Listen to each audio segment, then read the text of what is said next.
इस सेशन में हम जानकारी लेंगे क्लासेस और ऑब्जेक्ट के बारे में। हमने पिछले सेशन में एक बेसिक प्रोग्राम को देखा था, और लेकिन सबसे पहली लाइन उसमें हमारे पास क्लास के नाम से थी, पब्लिक क्लास। अब एग्जैक्टली क्लास और ऑब्जेक्ट है क्या, इसकी जानकारी हम इस सेशन से शुरुआत करते हैं और इसको पूरा क्लियर करते हैं, क्योंकि जावा में सबसे इम्पोर्टेंट क्लासेस और ऑब्जेक्ट हैं। तो अगर हम क्लासेस और ऑब्जेक्ट को अच्छी तरह से समझ लेते हैं तो जावा को समझने में बड़ी सहायता मिलती है। तो आइए देखते हैं हम क्लास और ऑब्जेक्ट क्या है। शुरुआत इस लेक्चर से करते हैं। ये लेक्चर क्लासेस और ऑब्जेक्ट का पहला लेक्चर है। देखिए हमारे पास यहाँ पे एक ऊपर की तरफ कार दी गई है, जो एक सिंपल कार है जिसका नाम रख दिया गया है क्लास कार। उसी तरह से नीचे 3 कारें और दी गई हैं जो अलग अलग कंपनी की हैं, अलग अलग कलर्स की हैं और अलग अलग कॉन्फ़िगरेशन की भी हैं। आपके पास जो एक बेसिक टेम्पलेट है यहाँ पे, वो एक क्लास है। एक कार में क्या क्या होना चाहिए हम एक क्लास से डिफाइन कर सकते हैं। एक कार में 4 पहिए होने चाहिए, बॉडी होनी चाहिए, स्टीयरिंग होना चाहिए, ये सब चीज़ें बेसिक होनी चाहिए। लेकिन हमने यहाँ केवल टेम्पलेट डिफाइन किया है, उसमें ये नहीं बताया एग्जैक्ट कलर क्या होना चाहिए, एग्जैक्ट स्पीड क्या होनी चाहिए। हमने यहाँ केवल समझाया है कि असल में कार होती क्या है। लेकिन जैसे ही इस ब्लूप्रिंट को, इस मैप को इम्प्लीमेंट करने की बात आती है, तो ऑब्जेक्ट के रूप में हम उसे इम्प्लीमेंट करते हैं। यहाँ पे हमने इओन के रूप में एक कार को इम्प्लीमेंट किया है, जिसमें कलर इसका रेड है, लेकिन इसका कंपनी हुंडई है और इसमें काफ़ी सारे फीचर्स दिए गए हैं। इसी तरह से दूसरा ऑब्जेक्ट मेरे पास ऑब्जेक्ट नैनो है, जो इसी क्लास कार की इम्प्लीमेंटेशन है। अब यहाँ पे कार में तो ये डिफाइन किया गया था कि बेसिक स्ट्रक्चर कार का क्या होता है, लेकिन ऑब्जेक्ट नैनो ने उसको अलग तरह से इम्प्लीमेंट किया है और ये बिल्कुल डिफरेंट है इओन से। इसी तरह से एक ऑब्जेक्ट थर्ड है जो मारुति के नाम से है।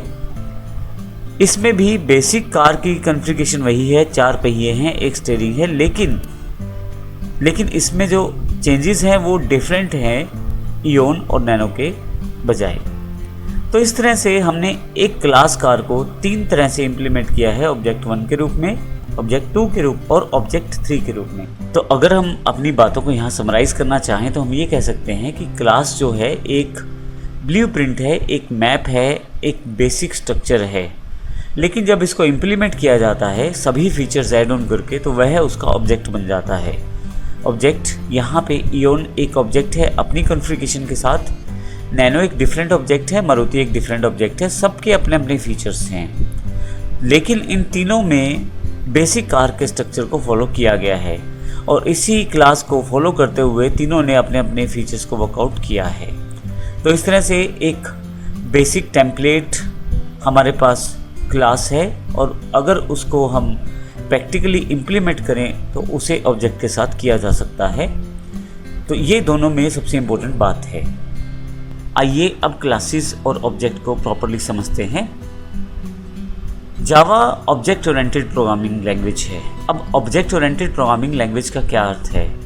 असल में जो लैंग्वेज क्लासेस और ऑब्जेक्ट पे बेस्ड रहती है वो ऑब्जेक्ट ओरिएंटेड प्रोग्रामिंग लैंग्वेज कहलाती है, अर्थात ऊप्स इसका शॉर्ट फॉर्म है। जावा भी एक ऑब्जेक्ट ओरिएंटेड लैंग्वेज है, क्योंकि यह क्लासेस और ऑब्जेक्ट प्रोसेस को फॉलो करती है, इस कारण से यह ऑब्जेक्ट ओरिएंटेड प्रोग्रामिंग लैंग्वेज है। बेसिकली ऊप्स अर्थात ऑब्जेक्ट ओरिएंटेड प्रोग्रामिंग लैंग्वेज एक प्रोग्रामिंग अप्रोच है। ये एक प्रोग्रामिंग करने का तरीका है जो बिल्कुल रियल वर्ल्ड के एग्जाम्पल के साथ मिलता है और बड़ी से बड़ी प्रॉब्लम्स को भी आसान सॉल्यूशंस में कन्वर्ट कर देता है। जावा सभी फीचर्स को फॉलो करती है जो ऑब्जेक्ट ओरिएंटेड प्रोग्रामिंग अप्रोच कहती है। मुख्यतः हमारे पास ऊप्स के 4 मेन फीचर हैं। सबसे पहला फीचर है इनहेरिटेंस। पहले से प्रयोग किए गए क्लासेस के मेथड्स और वेरिएबल्स को आप दोबारा प्रयोग कर सकते हैं इनहेरिटेंस के साथ। अगला फीचर पॉलीमॉर्फिज्म है। वैसे तो पॉलीमॉर्फिज्म का मतलब होता है एक स्टेट से दूसरी स्टेट में आना। नॉर्मल लाइफ में भी हमारे पास काफ़ी सारी चीज़ें रहती हैं जिसमें हम पॉलीमॉर्फिज्म देखते हैं। जैसे पानी जो है वो वैसे तो तरल पदार्थ है, लेकिन जब जम जाता है तो वो ठोस हो जाता है बर्फ़ में। तो यह रहता पानी ही है, लेकिन एक स्टेट से दूसरी स्टेट में ट्रांसफ़र हो जाता है। इसी तरह से ऑब्जेक्ट ओरिएंटेड प्रोग्रामिंग सिस्टम में पॉलीमॉर्फिज्म का मतलब ऑब्जेक्ट के साथ मिलकर एक से दूसरी स्टेट में कन्वर्ट होना या चेंज होना कहलाता है। अब यहाँ पे एक इम्पोर्टेंट बात, इसको यदि हम इम्प्लीमेंटेशन की बात करें तो सबसे अच्छा एग्जांपल इसका मेथड ओवरलोडिंग है, जिसमें एक ही नाम से मेथड रहता है लेकिन वो डिफरेंट टाइप के आर्गूमेंट्स की वजह से अलग अलग तरह से बिहेव करता है।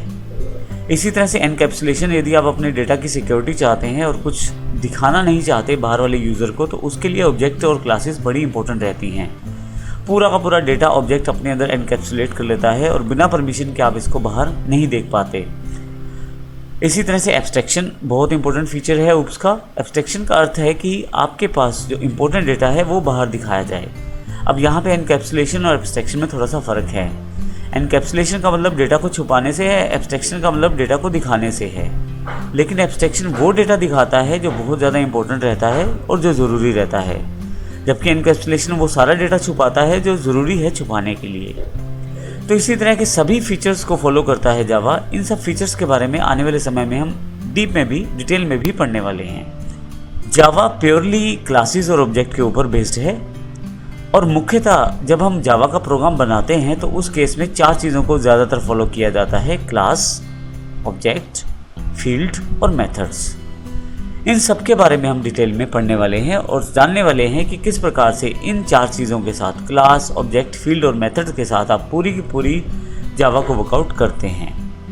सबसे पहले डिस्कस करते हैं पहले 2 पॉइंट की, क्लास और ऑब्जेक्ट। जैसा हमने पहले भी डिस्कस किया, क्लास असल में एक टेम्पलेट है, ब्लूप्रिंट है, जिसमें 2 चीज़ें मुख्यतः शामिल हैं: उस क्लास की प्रॉपर्टीज, उस क्लास के बिहेवियर। अब प्रॉपर्टीज का अर्थ यहाँ पे वेरिएबल से है, जहाँ पे आप डेटा स्टोर कर सकते हैं, और बिहेवियर का अर्थ उसकी इम्प्लीमेंटेशन से है, अर्थात मेथड से है। तो मुख्यतः क्लास जो है एक ब्लूप्रिंट की तरह काम करती है, जो 2 चीज़ों से मिलकर बनी हुई है, प्रॉपर्टीज और बिहेवियर्स, या वेरिएबल और मेथड भी हम उसे कह सकते हैं। कोई भी इंफॉर्मेशन जो है वो पूरी की पूरी इंफॉर्मेशन एनकैप्सुलेटेड अर्थात छुपी रहती है जावा की क्लासेस के अंदर। जब तक क्लास परमिशन नहीं देती आप इस इंफॉर्मेशन को बाहर एक्सेस नहीं कर पाते। ये सबसे बड़ा फीचर रहता है क्लासेस का। जैसा कि हमने पिछले एग्जांपल में भी देखा था, क्लास यहाँ पे हमारे पास कार है। कार एक बेसिक मैप है, एक गाइड मैप है, जिसके बेस पे बाकी कार्स को बनाया जा सकता है। क्लास कार वो बेसिक कॉन्फ़िगरेशन कार की बताती है जो एक कार में होनी चाहिए, जैसे 4 पहिए होने चाहिए, एक स्टीयरिंग होना चाहिए। ये सब चीज़ें क्लास कार डिफाइन कर देती है। तो असल में जो क्लास है वो एक तरह से टेम्पलेट डिफाइन करती है कि क्या क्या चीज़ें होनी चाहिए। अब जब उसके प्रैक्टिकल इम्प्लीमेंटेशन की बात आती है तो वो ऑब्जेक्ट से किया जा सकता है। ऑब्जेक्ट असल में क्लास का इंस्टांस या क्लास की एक कॉपी होती है, लेकिन ये फिजिकल एग्जिस्टेंस होता है, अर्थात प्रैक्टिकली इसको इम्प्लीमेंट किया जाता है। क्लास के पास जितने भी बिहेवियर्स रहते हैं उनका प्रैक्टिकल इम्प्लीमेंटेशन ऑब्जेक्ट के द्वारा ही किया जाता है।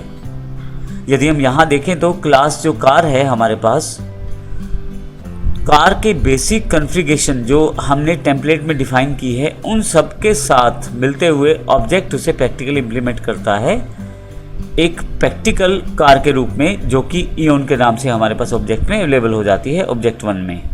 इसी तरह से नैनो जो है वो बेसिक सभी कार की फीचर्स को इम्प्लीमेंट करती है, प्लस इसको प्रैक्टिकल इम्प्लीमेंट करते हुए नैनो ग्रुप में विकसित करती है। तीसरा इसी तरह से एग्जांपल मारुति का है। तो इस तरह से हमने देखा कि किस प्रकार हमारे पास जो क्लासेस हैं वो एक तरह से गाइड मैप रहती हैं, एक टेम्पलेट रहता है, जबकि ऑब्जेक्ट जो है उसका प्रैक्टिकल इम्प्लीमेंटेशन रहता है और असल में ये क्लास की कॉपी ही होता है। तो इस सेशन में हमने क्लासेस और ऑब्जेक्ट की बात की। आने वाले सेशंस में हम थोड़ा सा और डीप लेवल पर देखेंगे क्लासेस और ऑब्जेक्ट क्या है और किस प्रकार से इसको प्रैक्टिकली इम्प्लीमेंट किया जाता है। धन्यवाद।